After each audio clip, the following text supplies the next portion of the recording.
to add an item considering and appointing a permanent city attorney.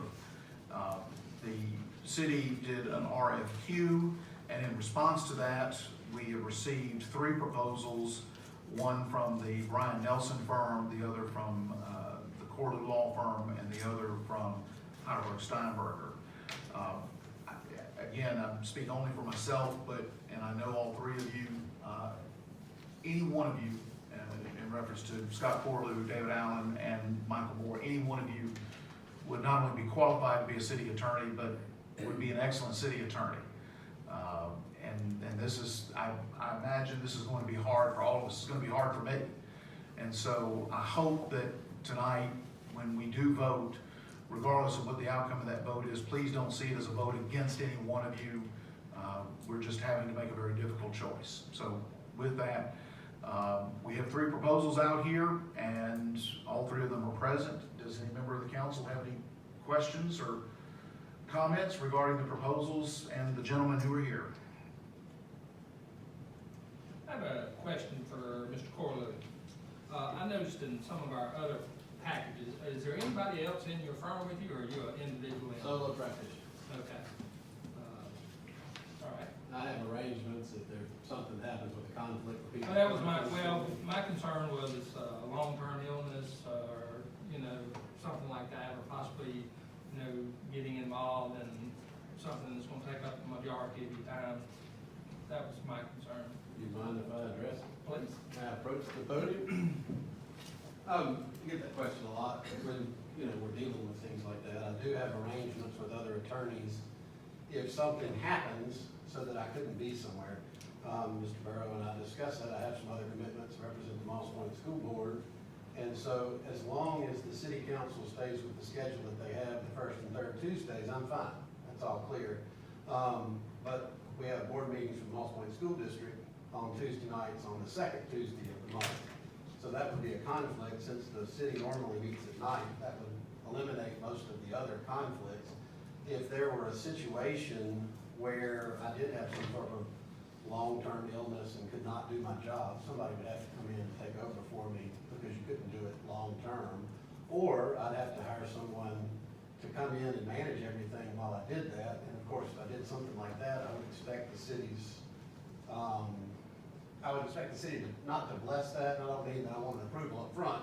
What I mean by that is I would expect the city to say yes or no, we agree with that person coming in, or we're gonna go ahead and seek someone else while you're ill, and I would understand that, because that's one of those things. But right now, I am a solo practitioner. David, I've noticed that the proposal came on letterhead for Heidelberg Steinberger, and you are of counsel. And my question is not directed towards getting in your business with them or even the exact nature of the relationship with them, but are we, if you are the person selected, are we dealing exclusively with David Allen, or how is this going to work? Do you envision if you're the person selected? Go ahead, yes. Ms. Conner, gentlemen, I am of counsel with Heidelberg Steinberger. I am not an employee of Heidelberg Steinberger. I am not a member of the firm. I am an independent contractor. I have an of counsel agreement where I pay a certain monthly fee for space, for internet and telephone service, and for professional liability coverage. I specifically put in my application that if the occasion arose where I had to associate another attorney, I would come to the appropriate city official to get authority to do so. David, the other question I had was more pointed to your proposal. Both Scott and Mike proposed a flat rate, basically a monthly retainer that would be paid for and would include all the services that would be needed. Attending meetings, attending perhaps recreation commission meetings, planning board meetings, things of that nature. It's not time specific, because certainly, as you know, having been in private practice, sometimes some months are busy and other months are not. Is there a particular reason for that? Was that intentional on your part, or is that something that you would be willing to entertain if selected? I would be willing to entertain if selected. Understand that the fee that I put there, I was able to do that because I have extremely low overhead, and I also have extremely low personal expenses.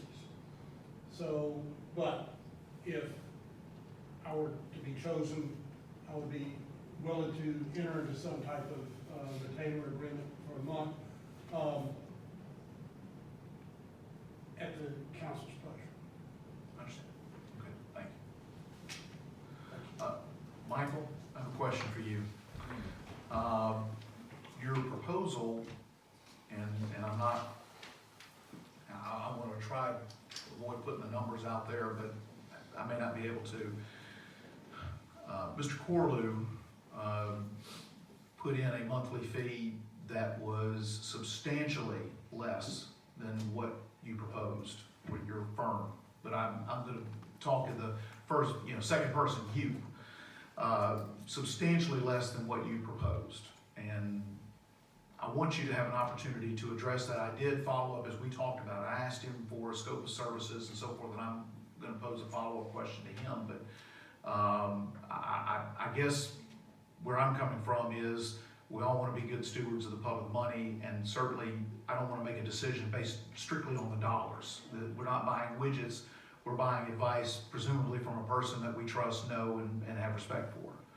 So I just want to, I need you to address this disparity, and if I may say, it was less than half of what your monthly rate or the monthly retainer was going to be. So if you want to spend a few minutes addressing that, I really would appreciate it. I'd be happy to, and I don't need a few minutes. I uphold or discussed with other city attorneys in Jackson County, and that was a number that I know another municipality is paying their city attorney, and that I know another city attorney's annual retainers within $5,000 of that. So based off of what else, the other rates for city attorneys in the county, that's where I generated that number from.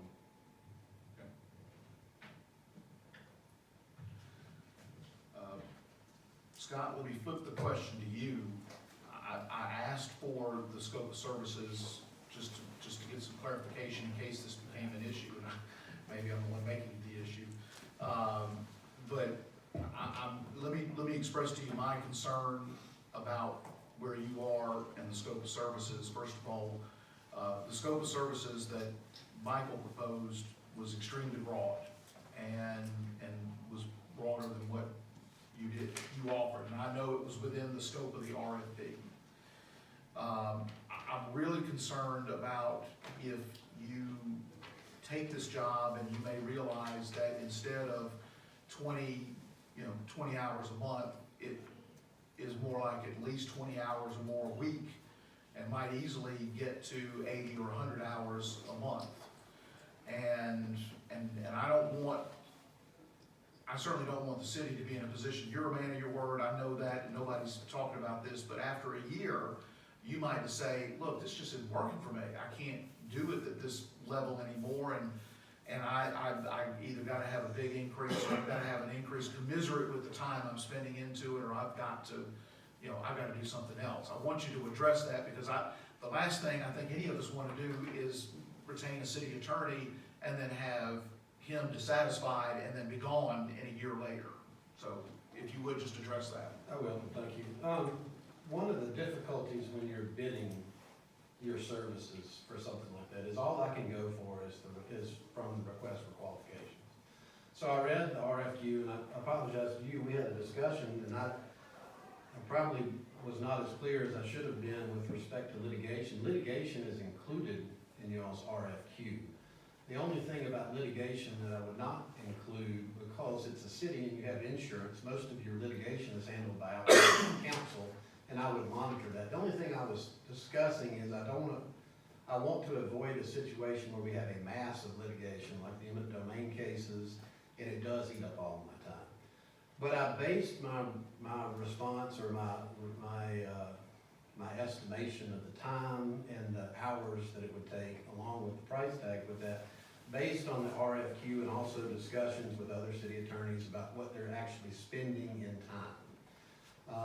Because I had worked with governmental entities primarily for the last 5 years, a lot of what is entailed, I know there are some things that I would need to brush up on with respect to a municipality, because I haven't done municipalities before, but I have done the school board. I'm also a hearing officer for Mississippi State Personnel Board, so a lot of those issues intertwine.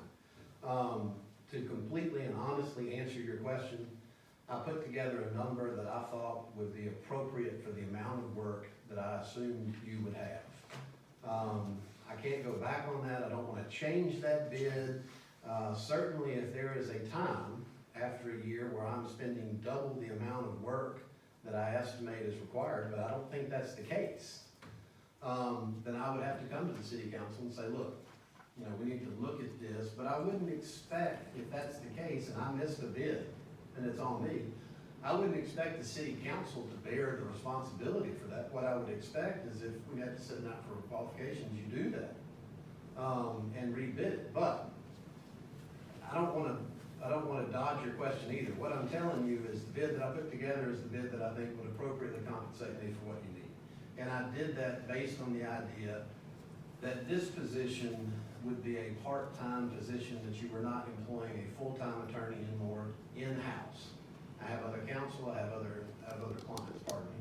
I have other retained positions, so it puts me in a position where I can quote a fee like that, and I can, you know, hopefully, or I can back it up.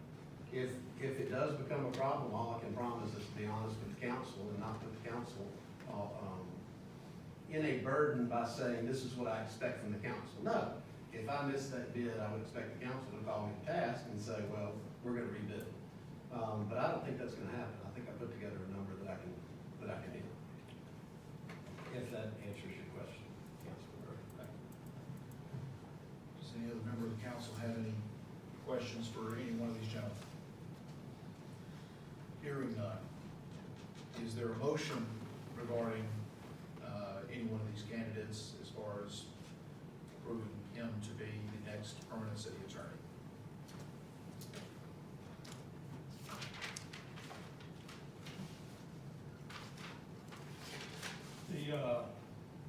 I'm gonna make a motion, and as Stephen had mentioned, I think we've got 3 great firms. You know, in the business I'm in, a lot of times when you do a quote, you do it based on internal knowledge on what it takes to get the job done. Sometimes having done that job is a disadvantage when you're bidding, because you know exactly what it in detail. And for that reason, I'd like to make a motion that we retain Michael Moore as our city attorney. Okay. Is there a second? Second. Any further discussion? All those in favor signify by saying aye. Aye. Any opposed? No. All right, thank you very much. Congratulations, Michael. Thank you, David. Thank you, Scott, very much. Appreciate you and your time and the effort you put into applying this. Thank you. Thank you, guys. Really appreciate it. Congratulations. You would be excused? Yeah. Thank you. Thank you, sir. Thank you, Mr. Corley. Thank you, sir.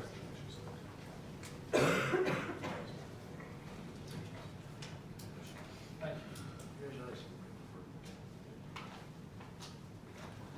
All right, is there a motion now to go back into a closed session to determine whether or not an executive session is needed for the other items on the executive session agenda? Is there a second? Second. All those in favor signify by saying aye. Aye. Any opposed? I think y'all can, you just hang out there.